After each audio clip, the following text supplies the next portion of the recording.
Okay, so good afternoon, everyone. I think as we discussed yesterday, that today we are going to be going through 4 skills. And the skills are fluid balance and is the first one. Then we are going to do NG tube. We are also going to do the Braden's or the pressure ulcer assessment, and we will do the VIP score and IV flush. So we are going to be starting with VIP score and IV flush. So I'm just going to share my screen with the presentation. So if you can just bear with me a minute.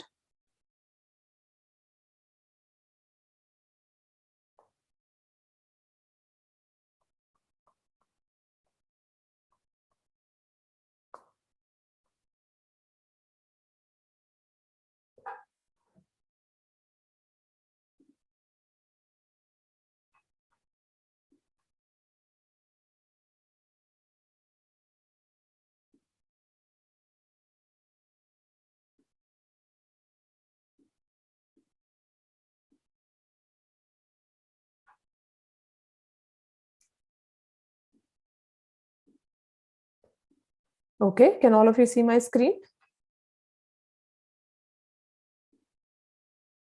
Yes, ma'am. Okay, so VIP flush, VIP scoring as well as the intravenous flush is one of the stations in the OSCE, and it is there for new and old both OSCEs. So the what it exactly means is that you are going to be checking the visual infusion phlebitis, and that you normally are going to be checking by doing a scoring. So when you are doing a score, that is going to tell you that whether the intravenous cannula which is in place, whether that is safe for you to continue using that cannula, or whether that cannula site needs to be changed or it needs to be put on some other site. Because cannula is just like a foreign item which is there in your vein, and sometimes that can cause inflammation, which can then lead to infections as well. So we have to be very, very careful that nothing like that happens, and that's why there is a regular check that we need to keep. Along with that, because it is a channel that we have through which we can give either IV fluids or IV medication, that is the reason that we need to make sure that the IV cannula is always patent. And for that reason, we normally will do an intravenous flush. Mostly it is the normal saline that is used for the intravenous flush. So this is again a very simple station, so not many things to do in it. You are going to get 8 minutes to complete this station. Now, the way that we are going to be doing is that first of all, I'll show you the how the VIP's chart looks like, and how do we do the scoring, what is the maximum score, and we can then go on to see that what are the instruments that we would require for this one. So for the exam, normally you will get a scenario like same as the other sort of stations, that you get a scenario. In the scenario, it is going to be that there is a patient having IV cannula in, and you need to go and do the IV VIP score as well as do the IV flush of the cannula. Then in this one, like we have already discussed, so when we are going to be entering, we have to do the introductory 6. So we will make sure that we have the room is safe for you to enter. You do your hand hygiene. You have introduced yourself. You are going to take the introduction of the patient using the 3-way ID check. You are also going to check the allergies, and then you are going to be setting the purpose of your visit. In the purpose of your visit, you are going to tell that I'm here to check your IV cannula. And along with that, I will also be doing the flushing of the IV cannula to make sure that it is patent. So before we go and collect our articles to do the IV flush, I think it is very important that you do the VIP scoring first. Because if your VIP score is more than 1, then you will not be able to do the flush. And for that reason, it is almost like common sense that it is unlikely that in the exam you are going to get a score of more than 1, because that automatically means that you will have to recite the cannula, which is not the task. The task is that you have to actually do the VIP scoring and do the IV flush. So if we are going to, so we will be asking the patient that, is it okay if I can have a look at your IV cannula site. You can, first of all, you can do the observation. You can ask the patient that if they are in any pain. So if the patient says that there is no pain, and if on observation, if you are able to see that there is no signs of redness or swelling, then that means that the IV cannula site is healthy and your score is going to be 0 because there are no signs of phlebitis. If you feel that when you ask, if the patient says that they are in mild pain, and there is slight redness that you see around the IV site, then that means that the score is 1, and possibly there is the first sign of phlebitis which is coming. But at this stage, we can just observe the cannula, and we do not need to recite it. So if the pain is significant, if there is more redness and more swelling around the IV site, then your score becomes 2. And that means that there is early stages of phlebitis and that you need to resite that cannula. And after that, the symptoms, they keep on increasing up to a stage when you reach a stage of 5, where there is quite significant pain, there is redness, there is swelling, there is palpable venous cord, and patient is also febrile as well. So that means that your patient is at advanced stage of thrombophlebitis. And apart from reciting the cannula, you will need to initiate the treatment for that as well. So this is how you are going to be checking your VIP score. When you are checking the VIP score, although we are not expecting the score to be more than 1, but it is always going to be good if you can say the negative signs as well, that okay, your score is 1, and that you can see that there is no swelling, there is no palpable venous cord, and that patient is not having any temperature, which are the 3 things which are going to take it to the score of 5. So apart from the positive, you are also telling the negative scores as well, so that you are making sure that the examiner understands that you are aware of what the score is. You are going to be getting this chart, so it is not that you will need to mug up anything as such. So have all of you understood VIP scoring? Is there any question anyone has for this one?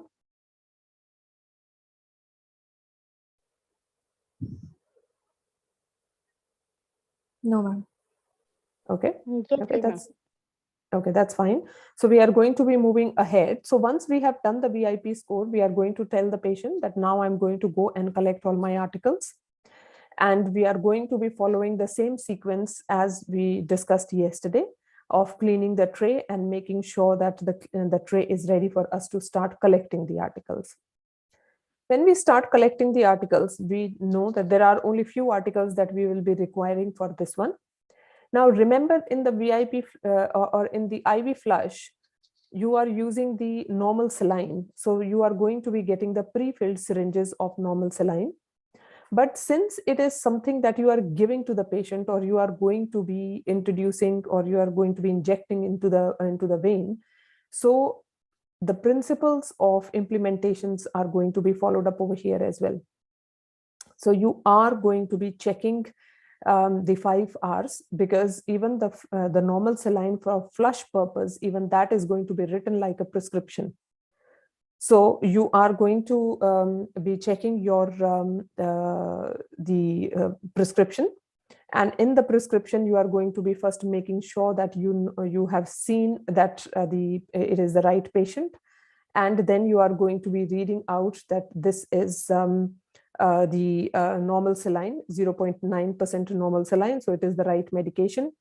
It is 10 ml for 10 ml is the dose, so which is the right dose. Intravenous use is the right route, and it is to be given at that particular time, so it is the right time, and the doctor's signature and bleep number will be there, so it is going to be the right documentation. So when you are going to be picking up the saline syringe, so the syringe is going to look like that, how it is looking in the picture. So it is going to be a pre-filled syringe, which is going to be coming up with this white lid, which is going to be there.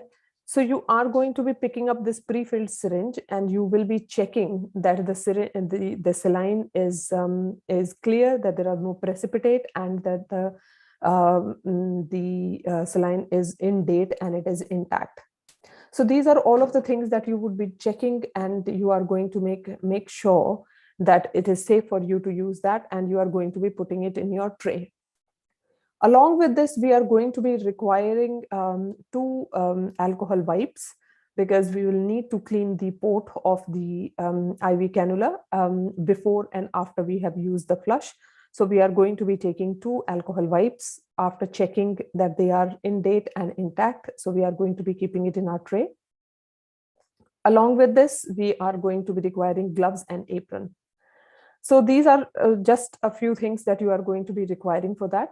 Sometime it is possible that you might have like an inco pad or some like a sterile sheet or something that you can keep under the arm, just to make sure that the your cannula site is sterile. But that is not always there even when you are going for the exam. So if it is there, you can use it. If it is not there, then that's fine. So you will collect all these articles, and you are going to be then approaching the patient. Before approaching the patient, you are going to be doing your hand hygiene, and you are going to put on the gloves and apron. After you have put on the gloves and apron, you will tell the patient that now you are going to be giving the IV flush to make sure that it is your cannula is patent. Now, before you do that, there is one thing again that you will need to check. Can anyone tell me that what is that going to be? Second ID checking. The ID of the patient. Yes, absolutely. So well done.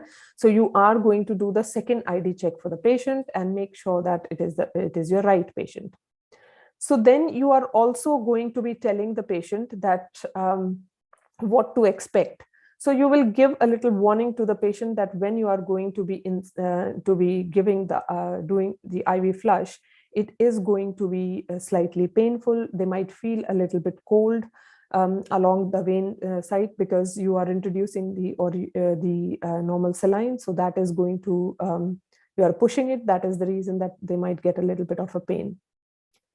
Okay, so once that is done, then you are going to, you can see that there is a port over here. So the port is going to look something similar to this one, like the one that I'm circling. So you are going to check the port, and you are going to take your IV, your alcohol swab, and you are going to be cleaning the port for 30 seconds, making sure that it is not, after you have cleaned, that it is not touching anywhere else, so that we can make sure that it is clean when we are going to be using it. So once we have cleaned this and made sure that you are either you can keep on holding it in your hand. So for example, say this is the port which is there.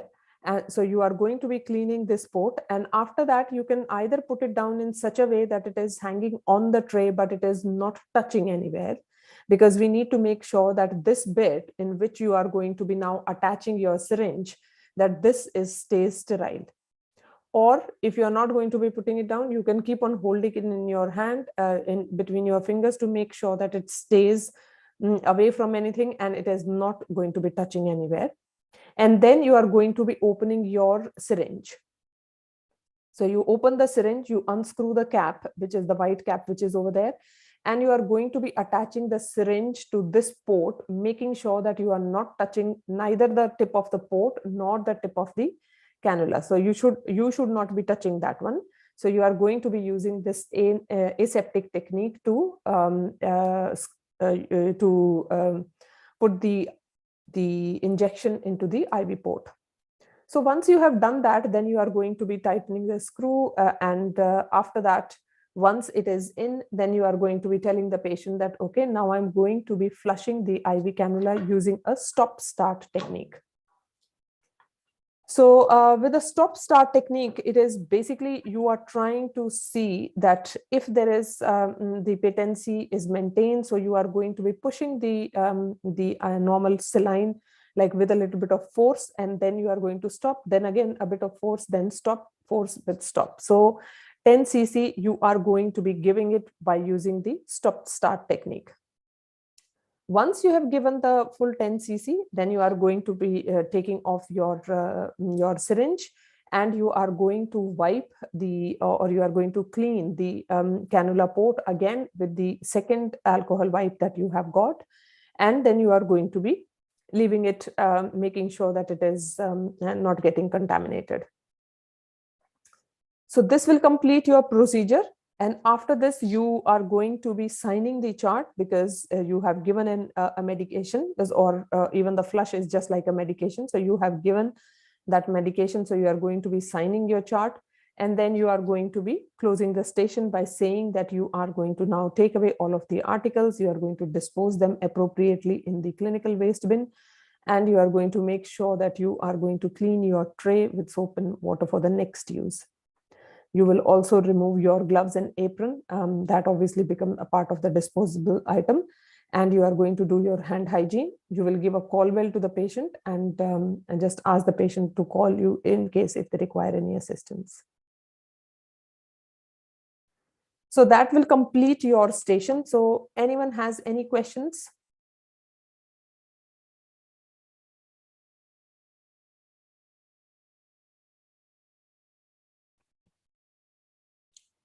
Okay, if it is as we said, that it is a pretty straightforward procedure, so it's fine if you do not have any questions. So please make sure that you are watching the video on our YouTube channel, which is by the name of Charcos Learning Center. So it is also available on your port, which is the Aryavrat healthcare website. On the website, you go and you log in over there, and you can you all are doing the portal sort of exercises as well. But you can watch this video for this one on the YouTube as well.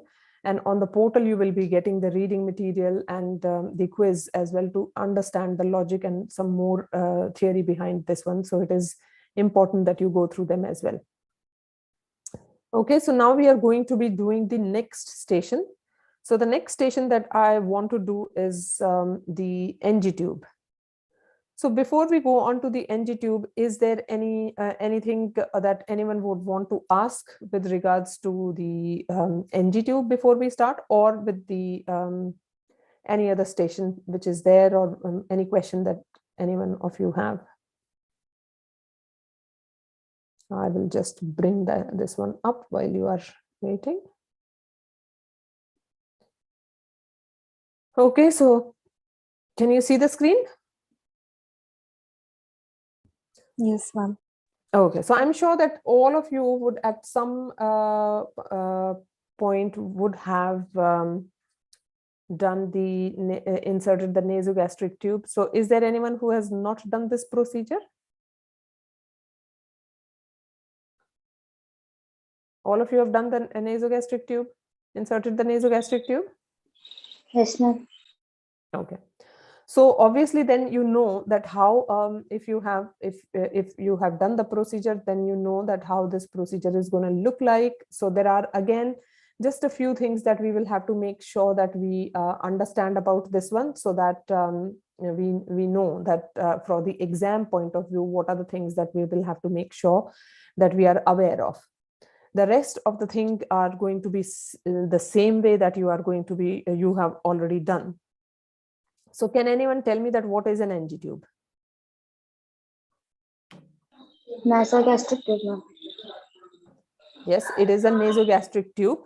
So as the name suggests, it is a tube which is going from your nose through the nose to your tummy. Yeah, so it is providing the passage for through to your stomach, and it is going through the nose. Now, why do we need an NG tube? Sometimes the patient may not be able to take the food by themselves due to some obstructions on their gut or anywhere.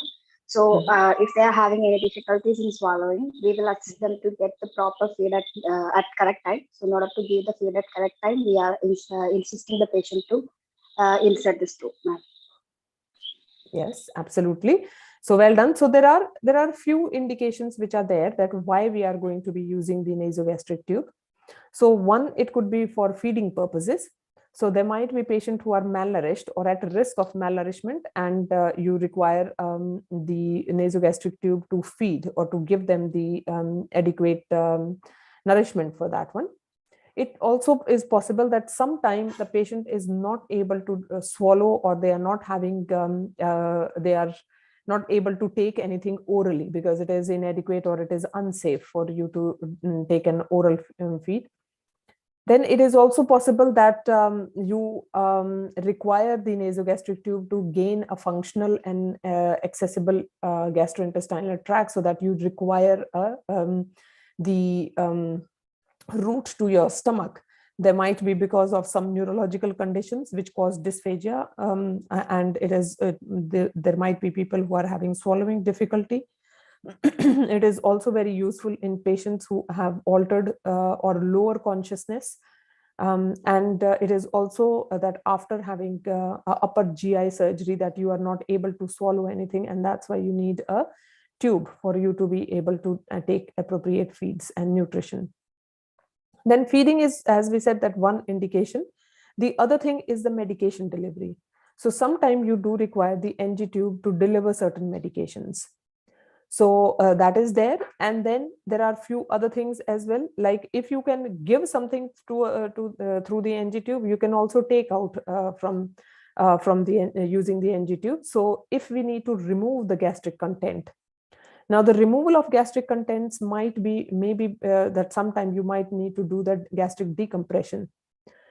In some intubated patients. It is also possible that patient is suffering with bowel obstruction and you require to relieve the pressure because of that. Sometimes it is also possible that patient has aspirated or ingested any toxic material and you need to remove that one. So this is another reason that why we might need to use the NG tube. And then sometimes we use the NG tube for diagnostic purposes as well. Like if we need to figure out that if there is any GI bleeding, upper GI bleeding, which is there. And sometimes if we want to do a special X-ray, then we might need to give some contrast through the NG tube. So these are some of the indications of NG tube. Now, along with the indication, there are some contraindication as well, that there are something that when we should not use the NG tube. Now, the contraindications are will include that there is absolute contraindication, there is relative contraindication. In the absolute contraindication, you can see that if there is a face trauma or a mid-face trauma or a recent nasal surgery which has happened, so in those cases, we are not going to be using the NG tube. Also, if in the relative contraindication, there is a coagulation abnormalities, so in you need to do a risk assessment for the relative contraindications. So you will need to judge that whether the risk is more or less for you to be introducing the NG tube. So depending upon that, you are going to be taking the decision. And in those relative contraindication, coagulation abnormality is one thing.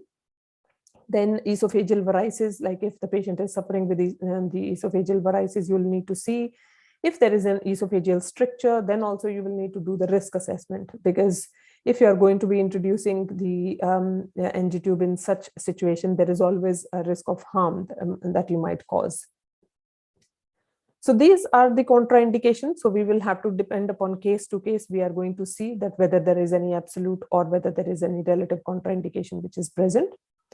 Then the complications of an NG tube placement. So in complication, it is that while you are placing, it is possible that the patient might have a gagging or vomiting that can also lead to aspiration. It is also possible that while you are introducing the tube, that you might cause trauma in the nose or oropharynx or in the upper GI tract. Esophageal perforation is also there, but that is very, very rare. And then there is the other complication which is there is the incorrect placement. So rather than it going into your esophagus, it might go somewhere else. Like it might end up in the trachea or it might end up going into your lungs. Now that normally is going to be unlikely in a conscious patient because if you are going to be inserting, and if it is going in the trachea, normally the patient will have a gag reflex or coughing fit or something like that. So you will be able to assess that one. But sometime if you are introducing it into the comatose patient, or if the patient is having decreased sensations, then it is possible. So this is one of the other complications as well.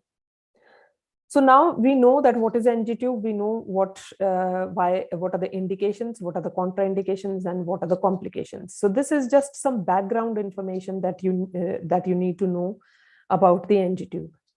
Now, in the exam, you are going to get the scenario like we get for any other station. So you are going to get a scenario in which it is possible that there is a patient who is having swallowing difficulty, and your task is to insert an NG tube.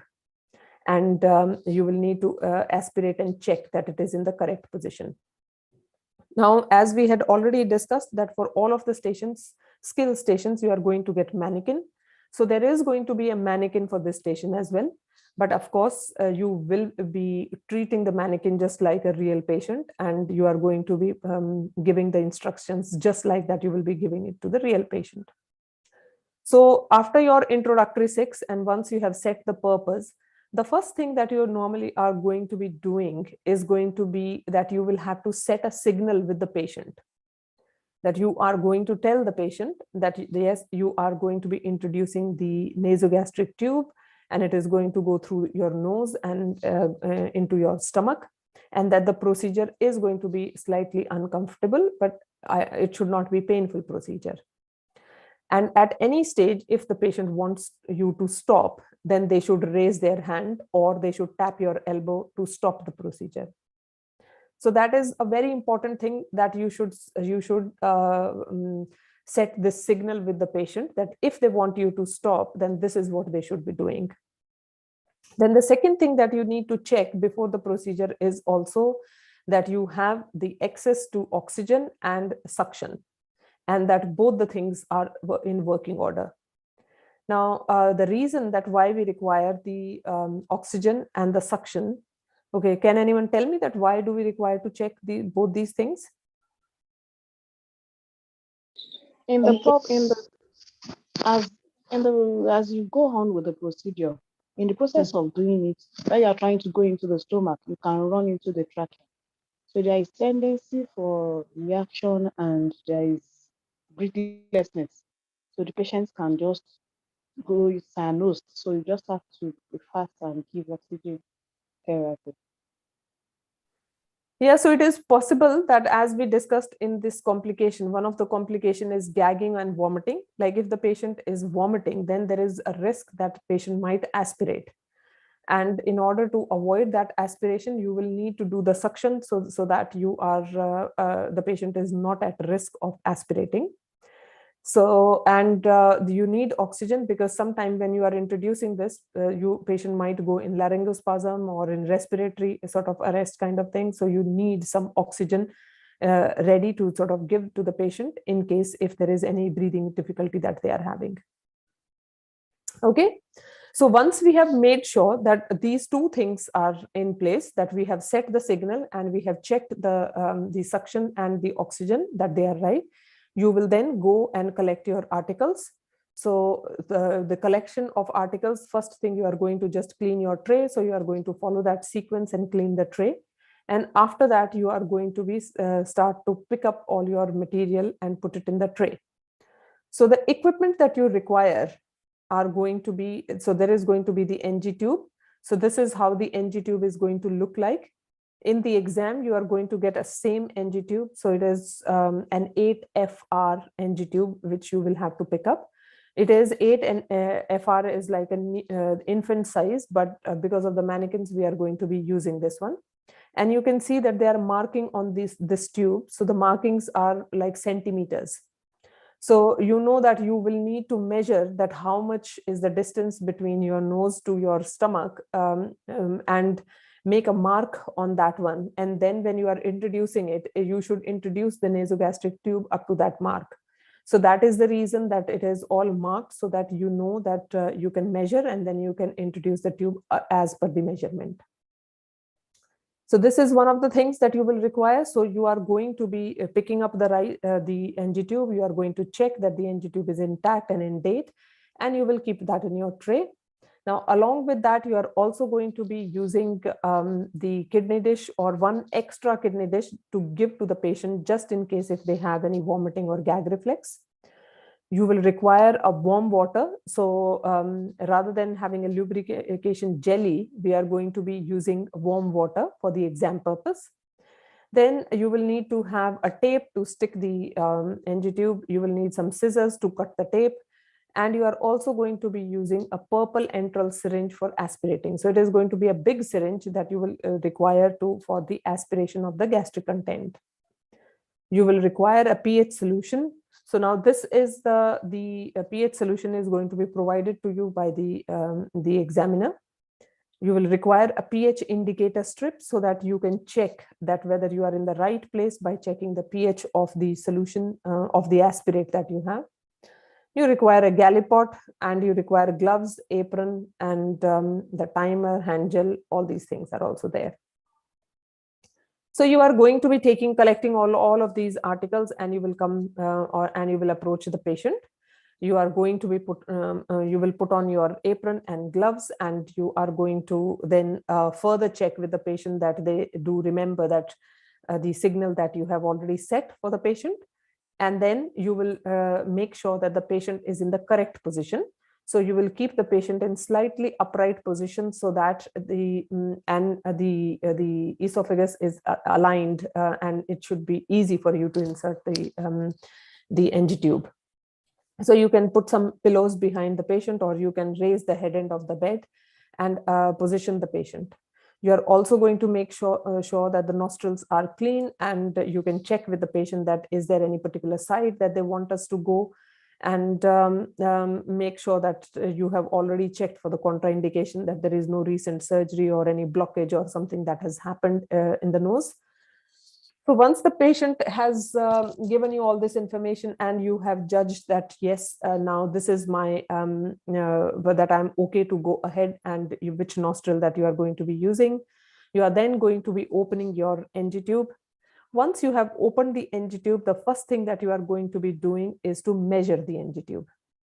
Now, for the measurement of the NG tube, you use an NEX model in which N is your nose, E is your earlobe, and X is the xiphisternum. So you are going to be putting the NG tube from your nose to your ears to the xiphisternum, and you are going to be checking that where exactly is the mark that you have got. And depending upon that, you are going to be inserting the NG tube till that much. So most of the time you will get somewhere around 55 to 60 centimeters of the length which you need to insert.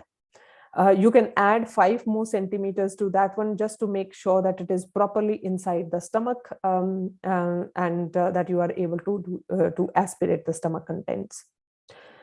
So once you have taken the measurement, then you are going to be lubricating the NG tube. So you will lubricate around 10 to 15 centimeters of the tube nicely into the warm water. Once you have lubricated, then you are going to be start inserting the NG tube. So you will tell the patient that now you are starting to insert, and it is going to be a bit of a discomfort. But once the patients start feeling the NG tube into the back of their throat, they need to then start swallowing it. Yeah, so that they can guide the NG tube into the esophagus. So you are going to be, in the mannequin, you are going to start inserting the tube, making sure that you go upwards and backwards, backwards and downwards. So it should go in this manner like that, so that you are going downwards. And you should go on the floor of the nose, and it is almost as if that you are going to go this way. So you are going to be inserting the tube. And once the tubes start going in, you will encourage the patient that, okay, keep on swallowing, and you need to insert the tube till the length that you have measured. So once the tube is in place, then you are going to loosely connect it on the side just to make sure that it stays in the same place. And then you are going to be attaching your syringe to the end of to the tube in order to show the examiner that this is how you are going to be aspirating. In the exam, although you are not going to be required to actually aspirate anything, because it is a mannequin, so nothing is going to come out. But there is going to be another syringe which will be kept over there, which will have the aspirate inside it. So you will need to put that aspirate on your litmus paper, and you will need to check that what is the color of the litmus paper. So what will be the color of the litmus paper? Red. So it is going to turn red. So sometime it is a simple litmus paper which might be there, which will turn red. Sometime they might have the litmus paper in a bottle, just like the heuristics kind of a thing in a bottle, which will also tell you that along with the color you can match that what is the pH. So what should be the pH of the stomach contents? It should be less than 5.5. Yes, so it should be less than 5.5. So as long as it is less than 5.5, it should be fine. And if your litmus paper has turned red, then you know that you are in the correct place. You are in the stomach and it is the stomach content. So after that, you will tell the patient that now I'm going to make sure that I secure the NG tube properly so that it does not move and it stays in the place. And that in case if they feel that there is any discomfort or if they feel that the tube is not in the place, then they should let us know. And sometime you might need to require to do a X-ray to just check that the nasogastric tube is in the correct place. Then you are going to be telling the patient that you are going to now leave. You are going to take away all of your articles, discard them appropriately, and leave the patient with a call bell. If there is any issues, they can always call us. And also you are going to tell the patient that you are before each feed that you are going to first of all aspirate and then check that the tube is still in the correct place before you are going to give any feed to the patient. So then you are going to take off your gloves and apron, clean your hand, and you can just say that you have now finished your task and you can leave. So any question anyone has on NG tube?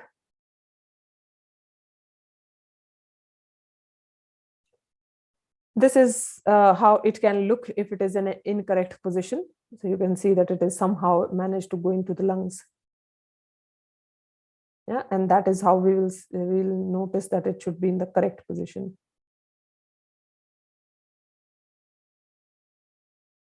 Okay, any questions?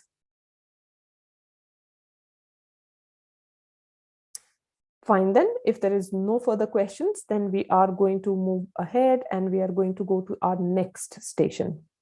So the next station that I want to do is the Braden's chart or the pressure ulcer assessment. Now, can anyone tell me that what do you understand by the pressure area assessment or the pressure? Yeah, it is pressure area assessment. What do you understand by that one?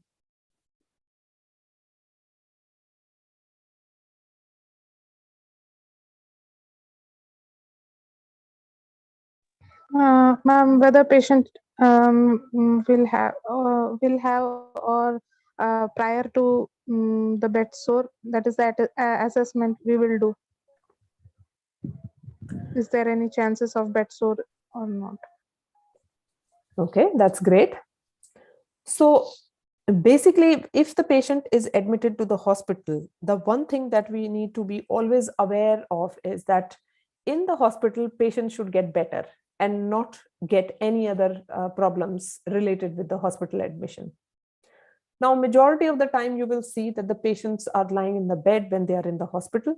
So it is very, very important that there is an assessment which is carried out on a routine basis, that patient is not developing a pressure area or which might lead to formation of a pressure ulcer.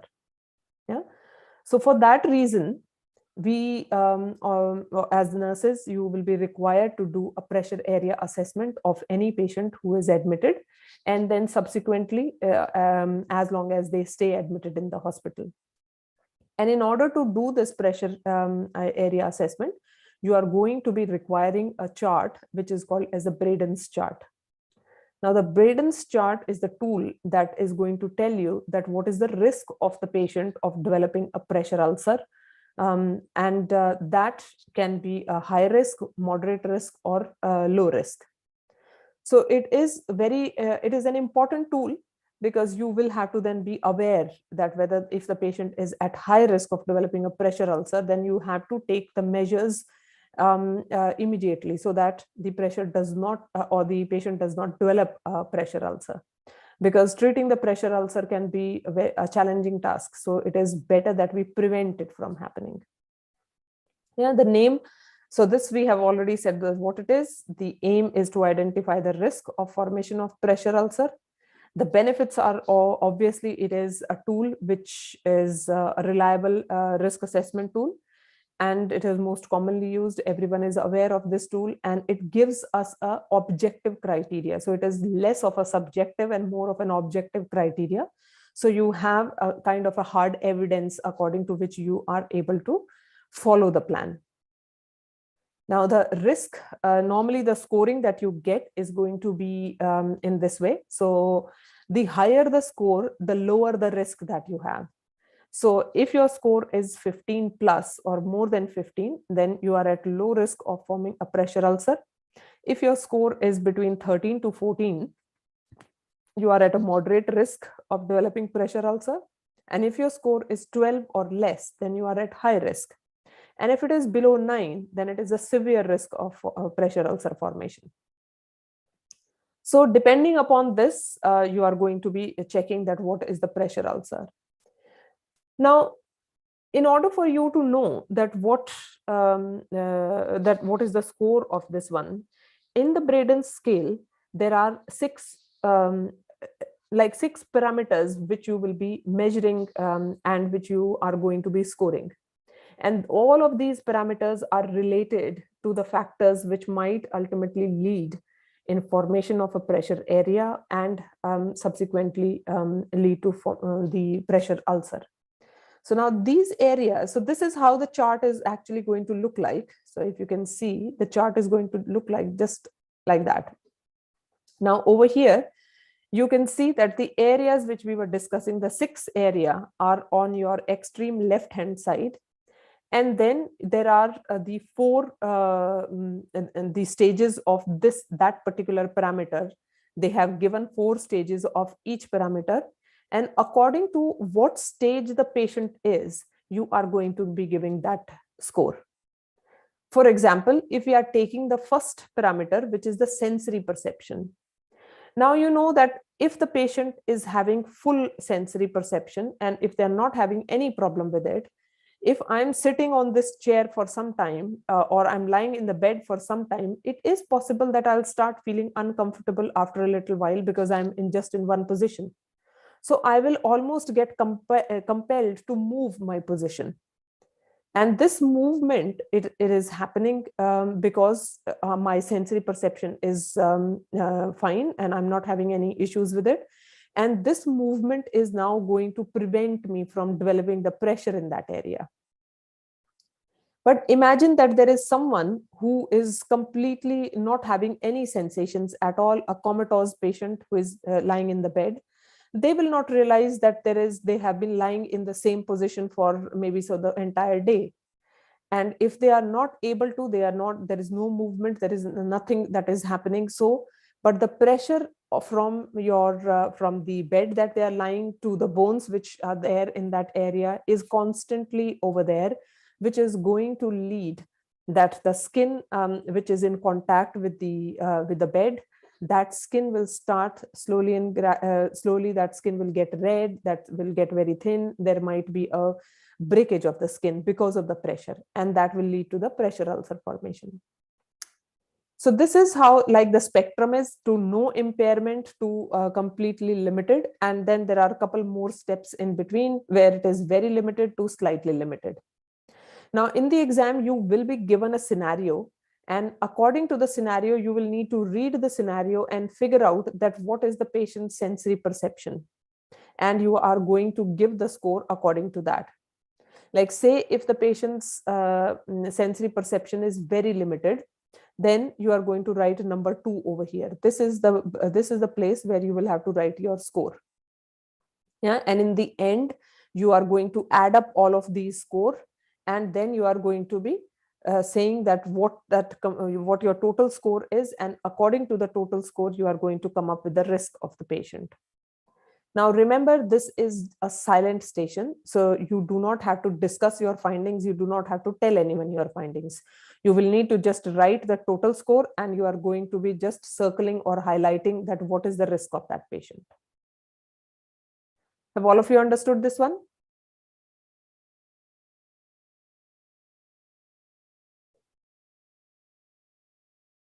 Okay, good. So I will be sharing the Braden's chart anyway on the group.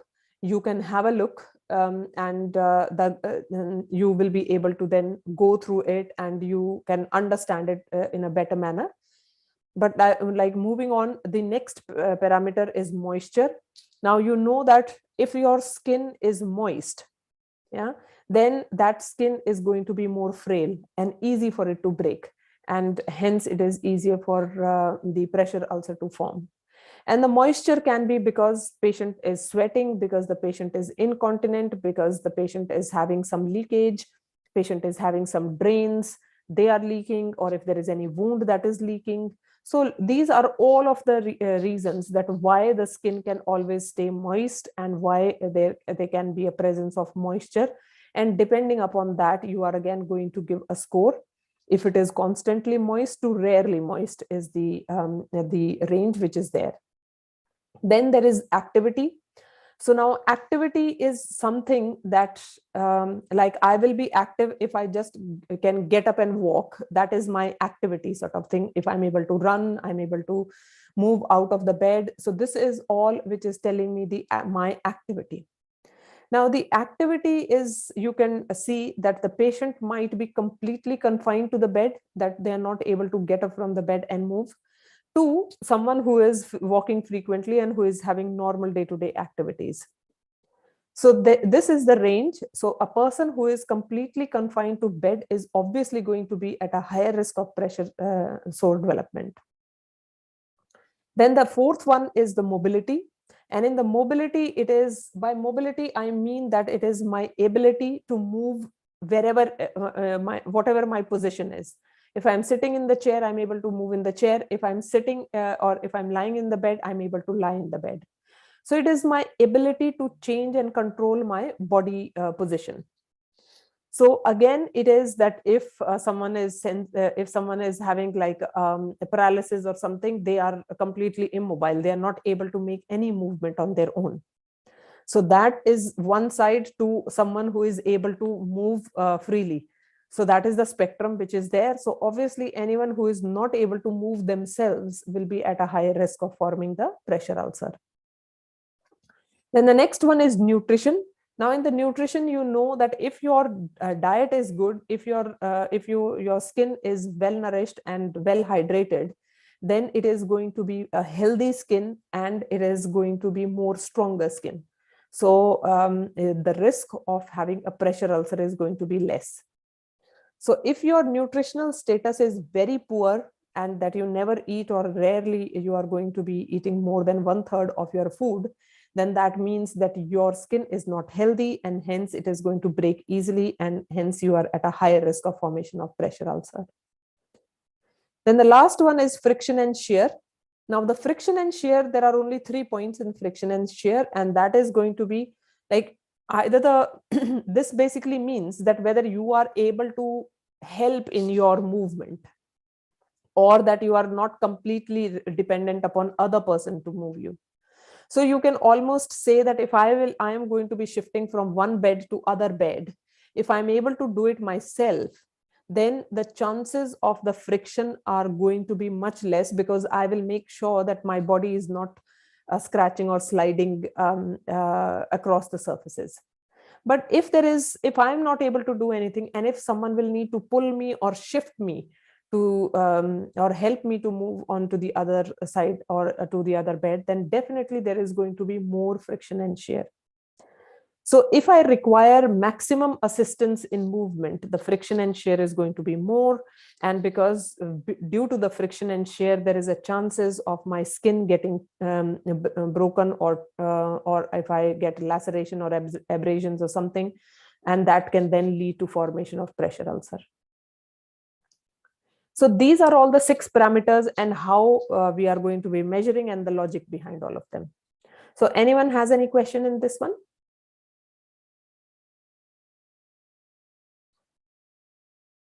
Okay, that's fine. If you do not have any question, then we can move on.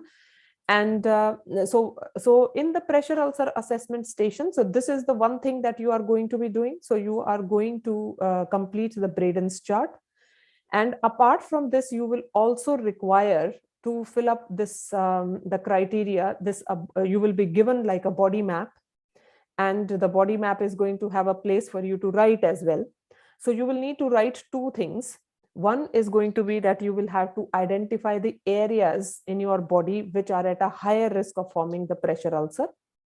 Now, there are around 12 areas that we can identify. And out of that, in order for you to get full marks, you will have to write at least eight areas. So you can see what the areas are. Like, it is very simple. You can go from top to toes, and you can just see that what will be the areas. If you're lying in a bed, what are the areas which are going to be touching the bed? So your back of the head, the temporal, your ears, your shoulders, your spine, your elbows, your buttocks, your hips, the sacrum, heels, ankle, and toes. Yes, Shama, you want to ask something? Ma'am, actually, ma'am, this is a silent station, right? Yes. But when we will, check the mannequin, then prior to that, we have to inform the patient, right? I need to check No. No You will need. not have any mannequin, nothing. Nothing. You will, you will be given a scenario. You will need to read the scenario, and according to the scenario, you will mark your Braden's chart. Along with that, you are going to be given a paper in which this body map is going to be there. And like I have written this, I have highlighted the areas. You will need to write against the areas that, okay, this is the back of the head. These are my 8 areas which are prone to get the pressure ulcer. Okay. Yeah, so you will just have to write. Okay. Thank you. And the other thing that also you will need to write is the signs that indicate a pressure ulcer development. So there are around 9 signs, out of which you will have to write at least 7 in order for you to get full marks. So you can see that the signs of when a pressure ulcer is about to form, or before that, you are going to get some, the skin is going to be very red. It is going to be non-blanching. Then there might be some blister.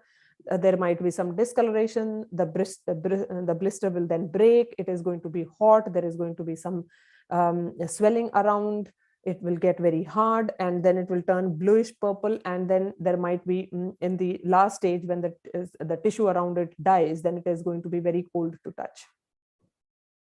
So these are the 2 things in this station that you will just have to memorize.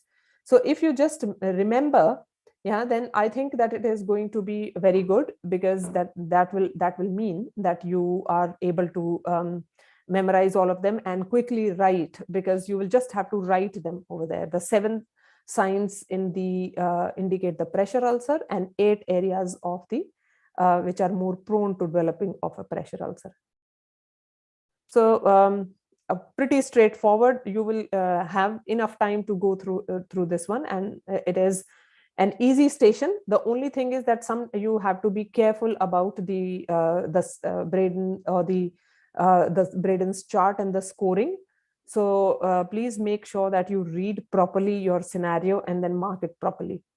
Yeah, because sometime in interpretation, you might interpret something wrongly. But I'll share a couple of scenarios with you on the group, and you can practice it. Okay, any question that anyone has in the pressure ulcer assessment?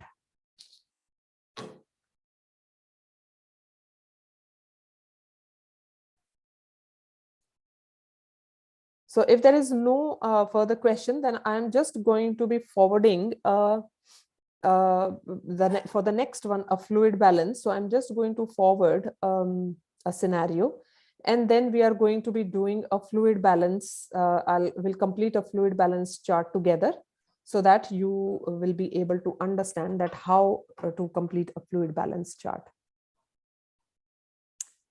Okay, so all of these, anyway, all of the information is available on our on the portal as well as the YouTube channel. So please make sure that you are looking at those, you are going through these again, because although everything looks very easy, and it is actually easy, but you have to practice and practice a lot, because in the exam you are going to be under time pressure as well as you will be a bit nervous. So the more you practice, the easier it is going to get. So please make sure that you are practicing all these things and you are watching the videos and trying to understand all of the things. Okay, so now I will just share my screen in which I have got my fluid balance chart. Okay, can you see my screen?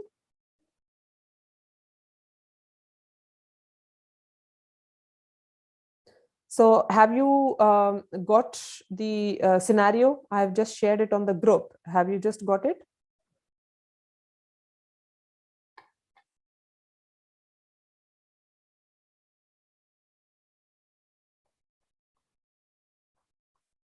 Hello, have you got it?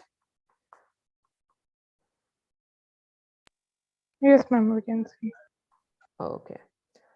So in this, so this is also going to be a silent station. So you are going to be requiring to just do the station. So you will get a scenario in which all of the patient input and output is going to be written. So it is going to be the similar kind of one as I have shared the scenario. So the scenario is going to be a similar way. And you will have to just put up all of your readings inside over here and do the calculations. Yeah. So you are going to write the name of the patient over here. So if we write like ABC, the name of the patient, and you will write the date of that particular day that you are going to be doing, and the hospital number. So you can write the hospital number as 1, 2, 3, 4, whatever is the hospital number you can write. And then you are going to be starting your chart. So when we start the chart, now you can see in the chart that there are two sides for the chart. There is one side where there is input and the other side is the output. On the extreme left-hand side, you can see that there is the time. So the time is like 24 hours they have given. So they will the chart will has started from 8 o'clock till 7 o'clock the next morning. So it is a 24 hours they have calculated, or they have given a full day's worth of the fluid chart. So fluid balance chart. So we are going to be doing the fluid balance for the whole day. Yeah, so in real life, normally what happens is that after every hour, you are going to be noting down the fluid which the patient has taken, and you are going to be calculating it every hour. But since it is an exam, you are going to be given the details of all of the fluid intake of the patient of 24 hours, and you are going to be doing it in one go. So now you can see that there is this place where the green box or the green column which is over there. Now that says that this is an hourly total of the patient. And then there is a pink column. In the pink column, it says the total input. So now what happens is that in the first hour when you start, your hourly total and the total input is going to stay the same. But subsequently, your hourly input will keep on adding to this total which was already there. So this total is going to keep on increasing. So say in my first hour, if it was 100 ml, so this is also going to be 100 ml. In the second hour, I have got 100 ml. So I add this 100 ml over here as well. So this is going to become 200 ml, and then 300 ml, and then 400 ml. So my hourly total is always going to be the total of that particular hour, but the total input is going to be the input of all of the hours till that time. So have you understood this concept?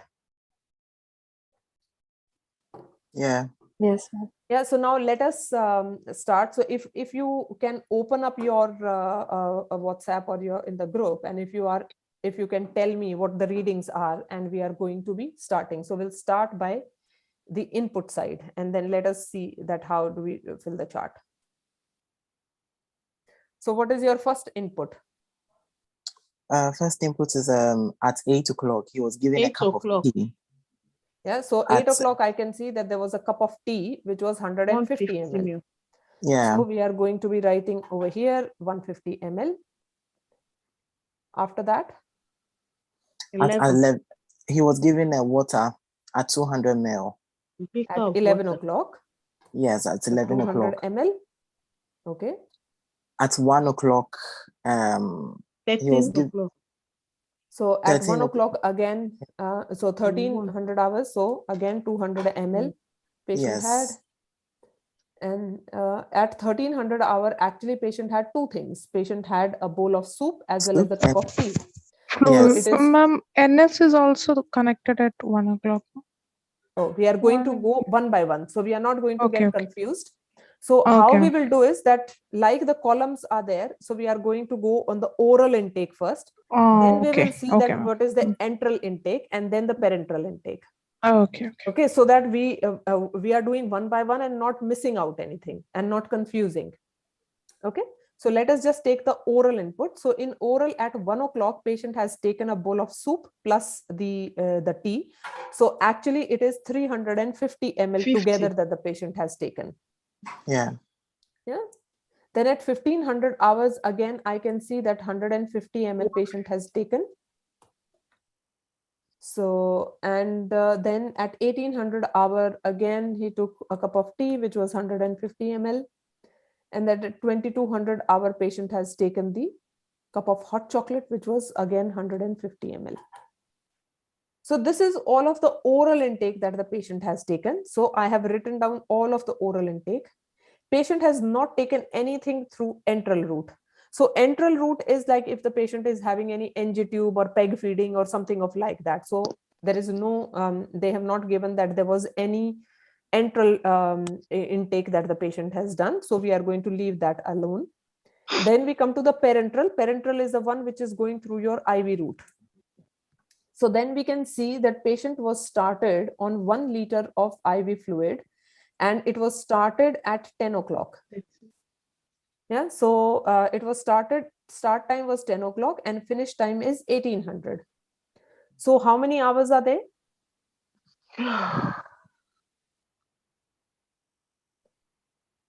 So from 10 to 8. 10. 10 to 18. So the IV fluid was started at 8 hours. Yeah, so 10 o'clock it was started and finished at 1800 hours. So it was 8 hours. Yeah. So one liter is given over 8 hours. So what is going to be the hourly rate? Oh, I didn't get it too. I'm lost. 125 ml per hour. Yes, so don't get lost. So what we are saying is that if in the scenario, if you see the scenario, it says that patient was given or was started 1 liter of normal saline. So IV fluid. So it was a 1 liter of IV fluid. It was started at 10 o'clock and that fluid finished at 1800 hours or 6 o'clock in the evening. So that means that it ran for 8 hours. So in 8 hours, you gave 1000 ml because 1 liter is 1000 ml. So in 8 hours, you gave 1000 ml. But we need to do an hourly sort of calculation because that is how you fill the fluid chart, because you fill the fluid balance chart on an hourly basis. So we'll need to divide the 1000 ml by 8 to come that every hour how much was given, what was the rate that at which the IV infusion was given. Have you understood it now? Yes. Yeah, see, when you are going to be starting an IV fluid, yeah, so you need to know that, okay, I'm putting 1 bag up for the IV fluid. In how much time do you want me to give this IV fluid? And according to that, you are going to set the rate, that how many drips or how many drops are going to be there and at what rate do you want to give that the IV fluid, isn't it? Yeah. Yeah. So that is exactly what we need to figure out. So if we want to give 1000 ml over the period of 8 hours, every hour we will need to give 125 ml. 125 ml. Yeah. So now it was started at 10 o'clock. So at what time are you going to put your first entry? 11 o'clock. 11. Absolutely. Well done. So at 11 o'clock, we are going to be putting the 125 ml. And after this, we are going to actually put 8 reading of 125 ml because it kept on running for 8 hours. And you will see that all of my 8 readings are going to finish by 1800 hours. So it will finish at 1800 hours. So this was my parenteral sort of fluid which was there. So now sometime, now in this scenario, this is the only sort of input that they have given, but sometime it is possible that there might be two, like they might say that, okay, there was 1 liter of saline that was started at 10 and finished at 18. But at 1800 hours, there was another bag of dextrose, which was started, which was for 12 hourly. It was given over the period of 12 hours. So then you can start, if that is the case, then you can start writing the second bag in the second column.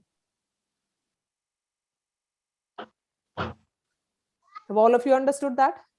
Yeah. Yeah. Sometime in the scenario, it might also say that the patient also had, along with the fluid which was given, that they had a bolus, 100 ml of the bolus antibiotic. So at, say for example, at 1200 hours, they also got a 100 ml bolus IV antibiotic. So what do you understand by bolus? Bolus is given straight. So it is given at that particular time. It is just as if that you are drinking a glass of water. Same way a bolus is also given at that particular time. It is not like an infusion. So if a bolus is given at 1200 hours, I can just write 100 ml at 1200 hours. Have you understood that? Yeah. Yeah. So these are a couple of other things. Now I want you guys to divide 1000 ml over 12 hours, just so that we are going to be picking up that point as well. So if 1000 ml was given over the period of 12 hours, what is it going to be? 83.333333. 83 So, ml per hour. We are going to write just 83 ml. We are not going to write 83.33333. So in order for the calculations to be correct, or in order for us to make easy calculation, we are going to just write 83. We are not going to write the point and beyond that. Now, you might argue that, okay, if we are going to be doing that, actually we end up giving, if we add up 83 into 12, we will add up as 996 ml. Yeah. So what happened to that 4 ml, which you did not give? Yeah. So remember that not just 4 ml, sometimes more than 4 ml can be there in the tubing as well. So it is not that you are giving each and every bit of the fluid to the patient. Yeah. Okay. And it is always like, say if it was rather than 83.3, it was 83.6. So don't feel that, okay, you can round it off to the higher number. Because if you add that 83.6, you might end up giving more than 1000 ml. Now you can't give more than 1000 ml because you do not have more than 1000 ml. You can give less, but you can't give more. Have you understood this point? So, Dr. Seema, so in this case, instead of 83.6, obviously, if you round it up, it will be 84. So we shouldn't write the 84. We should just stick to 83. No, you just stick to 83. Okay. Okay, so now coming back to our scenario. So we have done the input over here. So now we are going to do the hourly total. So this is going to give us an like a good way of a planned way that we are going. But this is, again, as I said, that this is only for the exam purpose. In real life, you are going to do the calculation hour by hour. But for the exam purpose, we are going to first write all of our reading for oral, then enteral, and then parenteral. And once we have written down all of the input, then we are going to start doing the total. So what is going to be the hourly total over here? 150. And what is going to be the total input? 150. Then in those two line, there isn't anything. So we are going to leave them blank. So what is going to be hourly total over here? 325. And what is going to be 350. the total input? 475. 475. Well done. Is everyone getting this? That how we are adding this? Yes, ma'am. So the total input, hourly input 325 gets added to 150 to give a total input, because this has already gone. Now in this hour, you have added this more to form the 475 ml till this hour. Then the next hour is 125 ml. So it is going to be 600. 600 ml. Then this is going to be 475, and it is going to be 1075 ml. Then again 125 ml over here, and it is going to be 1200. 1200. Then over here it is going to be 275 ml, and it is going to be 1475 ml. Then 125 ml, and it is going to be 1600. Then 125 ml again, and it is going to be 1725 ml, and it is going to be 275 ml, and it is going to be, how much it is going to be?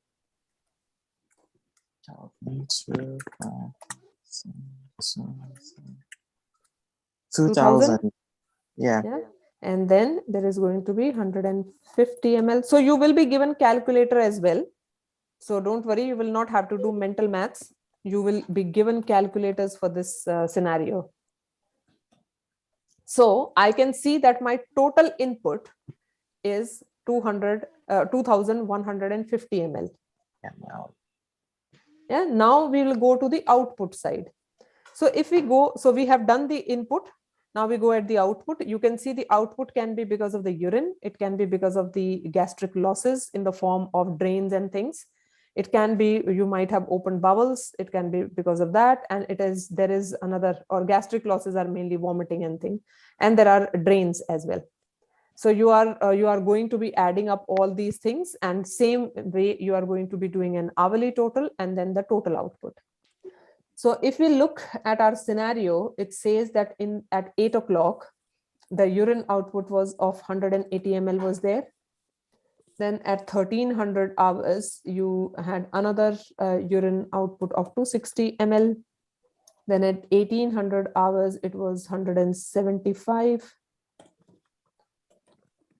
Then at 2300 hours, it was 150.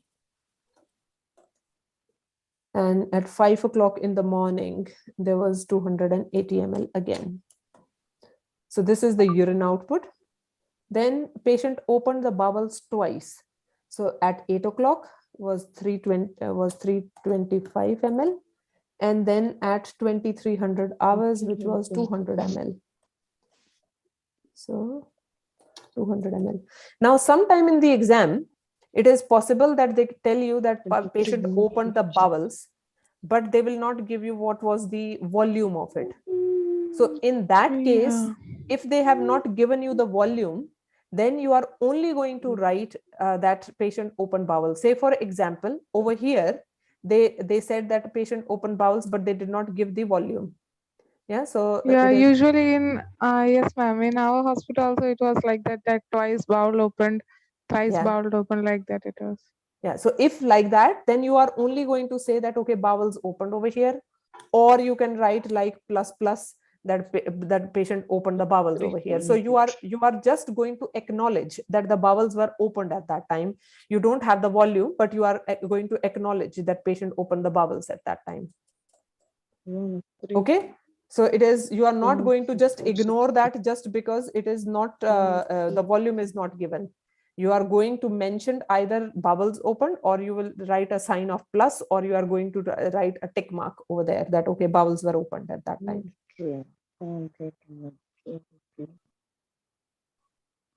Any questions, guys?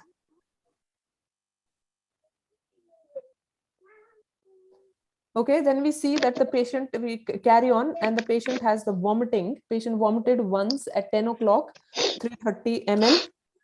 And then patient vomited again at 100 hours, and that was 260 ml.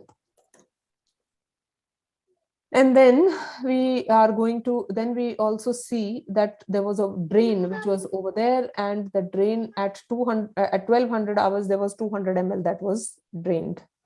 So we are going to say 200 ml over here.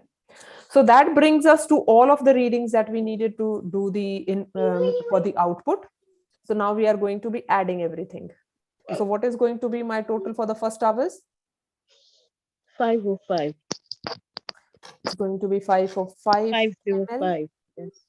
and the total output is also going to be 505. 505. Then 330 for this hour, and it is going to be 835 ml for this hour. 835 ml. Then 200 ml over here, and it becomes 1035 ml.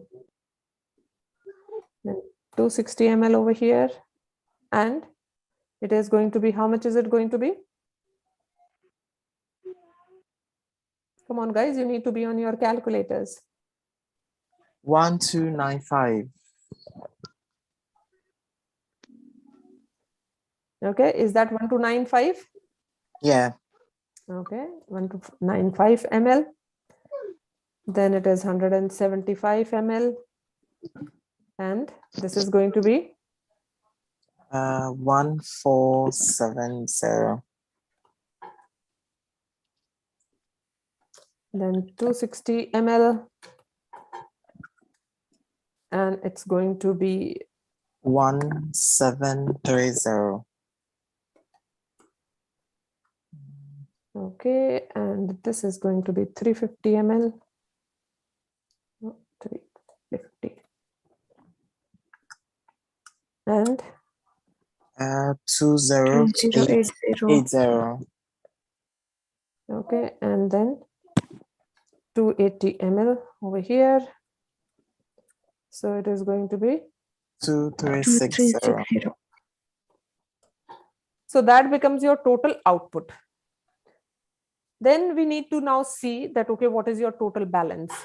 So total balance is going to be input minus output. So what is the total balance? Minus 210. Yeah, so it is going to be minus 210. So the patient is in Negative balance. negative balance. We're going to write over here that patient is in negative balance. And you'll need to obviously print your name over here, and you are also going to be signing the chart.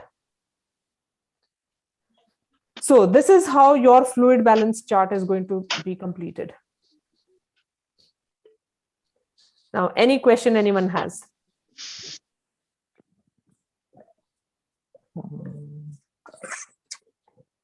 So normally, as you see, it is not like rocket science. It is not that it is a tough kind of thing. But since it is calculations, and since you are running against time, sometime you might get or you are doing in a rush, and that's why you make an error.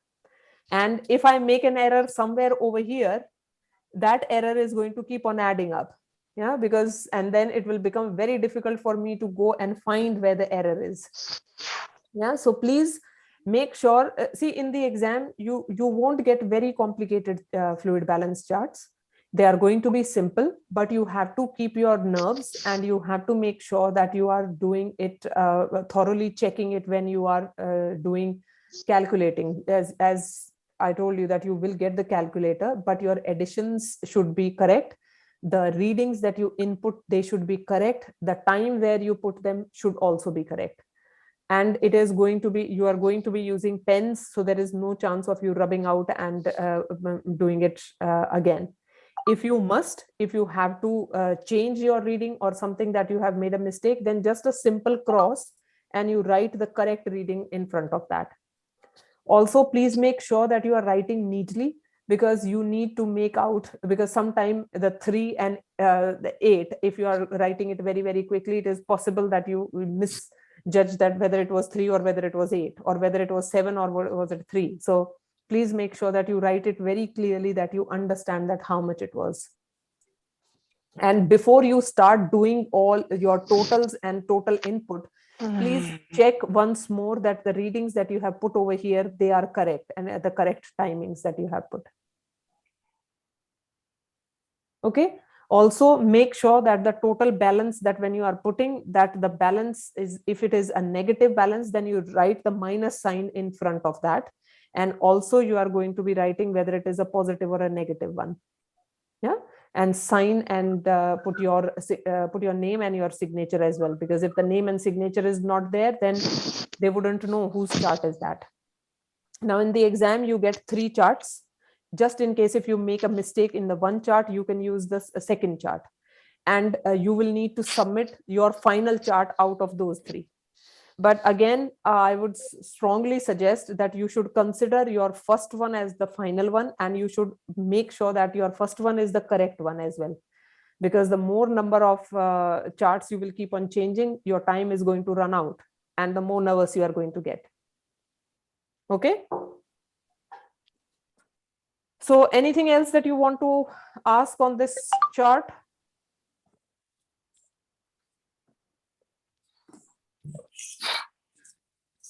Now, if there is nothing else, then that's fine. I'm going to be anyway sharing this on the another scenario on this on your group, and you can just practice doing some of the scenarios. And yeah, so this is our last session for this group. So I think that you have got everything with you. You have got all of the forms, you have got the scenarios. So please make sure that you are practicing before you come for the face-to-face training. And please watch all of the videos on the YouTube channel at Charcos Learning Center, or go to the website and do your portal as well. You must finish all of the portal tasks before you come for the face-to-face training, so that you can take out the maximum from the face-to-face training. So you should already have an idea that what you are doing. You should have already watched the videos of everything. And when you come for the face-to-face training, you must utilize all of the time for just practicing, so that you become more and more thorough with your practice.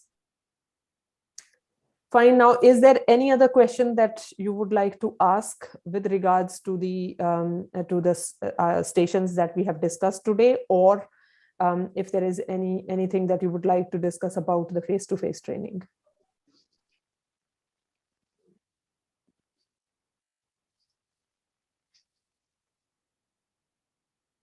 Okay, well, that's fine. If no one is asking any question, then well and good. So I'll see you now with the face-to-face training, and till then, practice hard. And I'm really looking forward to seeing all of you, and make sure that you watch all of the videos, so you come prepared for that one. And please also read your medications, because it is important that you have the medication knowledge. Okay, so enjoy the rest of your weekend, and thank you for attending the class today. So take care then, everyone.